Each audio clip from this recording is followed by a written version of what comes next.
Halo semuanya, perkenalkan nama saya Sofitri sudah Putra dari kelas 11 IPA 6. Saya dari nomor absen 45. Di sini saya akan menjelaskan tentang proses penanganan pelanggaran HAM di Pengadilan HAM ad hoc.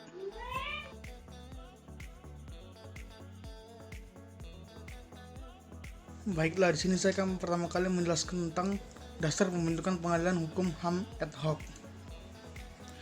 Mengenai pembentukan pengadilan HAM ad hoc yang menurut pasal 43 ayat 2 UU Pengadilan HAM dilakukan atas usul Dewan Perwakilan Rakyat atau DPR.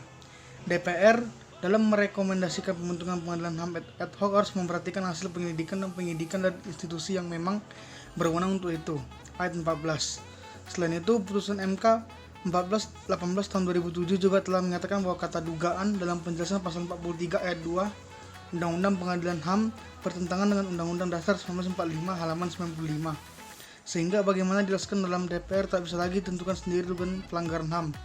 Hakim Konstitusi Natabaya menjelaskan bahwa DPR tak boleh serta-merta menduga sendiri tanpa memperoleh penyelidikan dan penyidikan dari Komnas HAM dan Kejaksaan Agung dalam mengusulkan pembentukan pengadilan HAM ad hoc. Jadi dalam hal penuntutan peristiwa pelanggaran HAM berat yang terjadi sebelumnya dalam UU 26 tahun 2000, penentuan peristiwa tersebut harus dilanjutkan pemeriksaan hukumnya melalui pengadilan HAM ad hoc bergantung pada DPR. Dan kemudian berikutnya saya akan menjelaskan tentang proses penanganan pengadilan HAM ad hoc.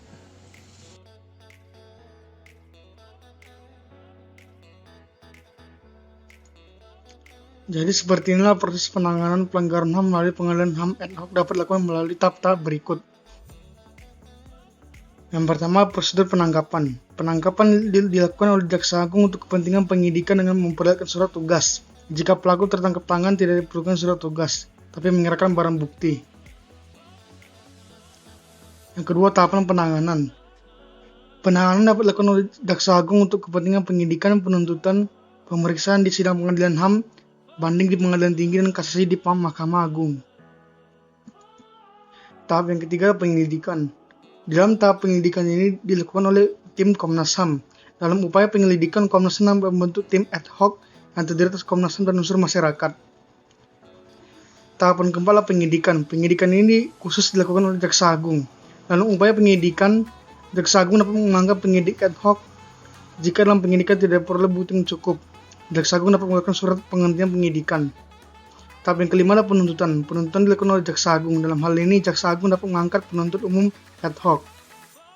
Dan yang terakhir adalah pemeriksaan di sidang pengadilan. Pemeriksaan di sidang pengadilan ini dilakukan oleh 5 orang hakim yang terdiri atas 2 orang hakim HAM dan 3 orang hakim ad hoc.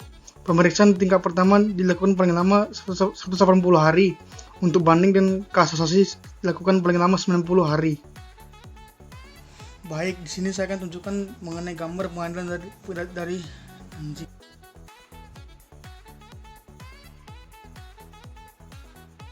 Baiklah, di sini saya akan menjelaskan tentang ilustrasi dari pengadilan HAM ad hoc. Dan seperti inilah ilustrasinya. Baiklah, sekian penjelasan dari saya. Saya mohon maaf bila ada salah kata. Saya ucapkan terima kasih.